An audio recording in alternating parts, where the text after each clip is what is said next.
रोकी कबूतर, मैं तुम्हें कब से कह रही हूँ उठकर खाना ले आओ।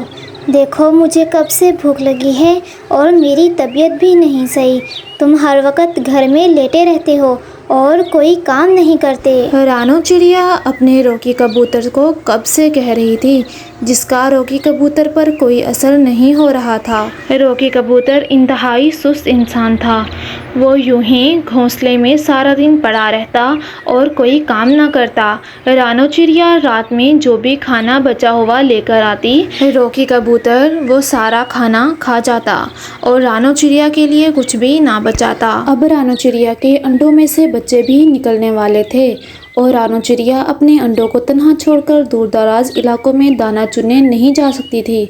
रानो चिड़िया ने रोकी कबूतर को बहुत समझाया, लेकिन रोकी कबूतर पर कोई असर न पड़ा। देखो मैं कहीं नहीं जा रहा। अगर तुम्हें कोई खाना लाना है तो तुम खुद ही जाकर ले आओ, वरना अपने अंडों को उठाओ और यहाँ से दफ़ा हो जाओ। रोकी कबूतर ने रानो चिड़िया को बहुत बदतमीज़ी से जवाब दिया। इस पर रानो चिड़िया को बहुत ज़्यादा अफसोस हुआ और वो रोती हुई अपने घर से बाहर दाना लेने उठ पड़ी। रास्ते में उसको बूढ़ी चिड़िया नजर आई। बूढ़ी चिड़िया ने रानो चिड़िया से पूछा, रानो चिड़िया, तुम्हें क्या हुआ है? तुम इतना क्यों रो रही हो? आखिर क्या वजह है? मुझे तो बताओ। रानो चिड़िया ने रोते हुए बूढ़ी चिड़िया को सारी कहानी कह सुनाई। बूढ़ी चिड़िया रानो चिड़िया को अपने घर ले गई और उसको खाना दिया और पानी दिया और बैठकर मसले का हल सोचने लगी। कुछ देर बाद बूढ़ी चिड़िया के दिमाग में एक आइडिया आया। उसने रानो चिड़िया से कहा, देखो रानो चिड़िया, मुझे लग रहा है कि ये रोकी कबूतर ऐसे नहीं सुधरेगा। इसको सबक सिखाना ही पड़ेगा। इसको ऐसे सबक नहीं मिलेगा। बूढ़ी चिड़िया की बात पर रानो चिड़िया ने बूढ़ी चिड़िया से पूछा, बूढ़ी चिड़िया, आखिर इसको मैं कैसे सबक सिखाऊं? ये तो कोई काम नहीं करता। सारा खाना मैं लेकर आती हूँ और रात को ये मेरा खाना खा जाता है और सारा दिन बिस्तर पे पड़ा रहता है। मेरी कोई बात नहीं सुनता। आखिर मैं इसको कैसे समझाऊं? देखो रानो चिड़िया, तुम अपने अंडों को उठाओ और अपना घर छोड़ दो। जब उसको भूख लगेगी तो उसको तुम्हारी याद सताएगी और वो खाना लेने खुद ही अपने घर से बाहर जाएगा और सारा दिन धूप में गर्मी में सहेगा। तभी उसको पता चलेगा कि किस तरह तुम परेशानी में झेलती थी और खाना इकट्ठा करती थी। तब तक उसको एहसास नहीं होगा जब तक तुम उसको सबक नहीं सिखाओगे। रानो चिड़िया को बूढ़ी चिड़िया की बात बहुत पसंद आई और रानो चिड़िया ने रोकी कबूतर को सबक सिखाने की ठान ली।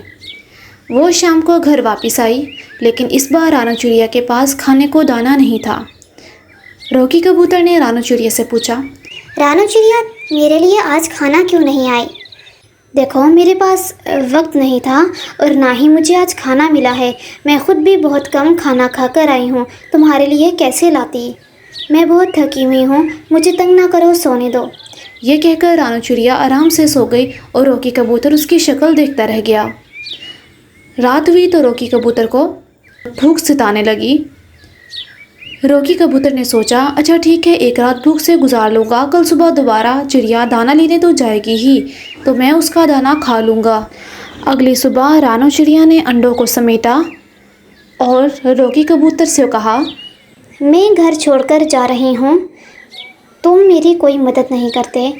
अब मुझे तुम्हारी ज़रूरत नहीं है। मैं खुद ही अपने बच्चों को लेकर संभाल लूँगी। देखो रानो चिड़िया, तुम ऐसे सोच सकती हो कि तुम अकेले रह पाओगी, लेकिन तुम्हारा गुजारा ऐसे नहीं होगा। जाना है तो चली जाओ, मुझे तुम्हारी ज़रूरत नहीं है। रोकी कबूतर अभी भी गरूर और तकब्बुर से रानो चिड़िया को बोलने लगा। रानो चिड़िया ने अपने अंडे समेटे और घर से निकल पड़ी और बूढ़ी चिड़िया के कहने पर बूढ़ी चिड़िया के घर आकर छुप गई। बूढ़ी चिड़िया ने रानो चिड़िया का बहुत अच्छे से ख्याल किया। 2 दिन बाद अंडों में से बच्चे निकल आए। बच्चे बहुत प्यारे और मासूम थे। बूढ़ी चिड़िया ने बच्चों की भी बहुत ज़्यादा हिफाजत की और रानो चिड़िया का भी बहुत ज़्यादा ख्याल रखा। दूसरी तरफ रोकी कबूतर को भूख बहुत ज़्यादा सताने लगी। ओहो, मैं क्या करूं? रानो चिड़िया, तुमने मेरे साथ क्या किया? मुझे तो जगहों का भी नहीं पता कि आखिर दाना कहाँ से लेने जाते हैं। मैं ऐसे भूखा रहूँगा तो मर जाऊँगा। ओहो, मुझे खुद ही दाना लेने जाना पड़ेगा। और रोकी कबूतर भड़बड़ाता हुआ उठा और उठकर खाना लेने निकल पड़ा। मैं खाना कहाँ से लूँगा? मुझे तो किसी चीज़ का आइडिया भी नहीं है कि खाना कहाँ से मिलता है। रॉकी कबूतर सारा दिन मारा मारा पूरे जंगल में फिरता रहा। उसको खाने को बहुत ही कम दाने मिले और थोड़ा सा पानी पीने को मिला। शाम तक उसका हाल बुरा हो चुका था। रानो चिड़िया, तुम कहाँ चली गई हो? मुझे माफ़ कर दो, मैं दोबारा कभी तुम्हारे साथ ऐसा नहीं करूँगा। अब मुझे अंदाज़ा हो गया है कि दाना चुनना कितना मुश्किल होता है। मैं अब तुम्हें कभी तंग नहीं कर। इतने में बूढ़ी चिड़िया का वहाँ से गुजर हुआ। उसने कबूतर को रोते हुए देखा और आकर पूछा, रॉकी कबूतर, तुम क्यों रो रहे हो? आखिर क्या वजह है? बूढ़ी चिड़िया के कहने पर रॉकी कबूतर ने बूढ़ी चिड़िया को सारा हाल कह सुनाया। इस पर बूढ़ी चिड़िया ने कहा, ठीक है, मुझे तुम्हारी बीवी जहाँ पर मिलेगी तो मैं उसको समझा दूंगी और वह वापस आ जाएगी। और देखो, तुम उसके साथ बुरा सलूक मत करना। सुबह को उठकर तुम खाना लेने जाया करो और उसको आराम करने दिया करो।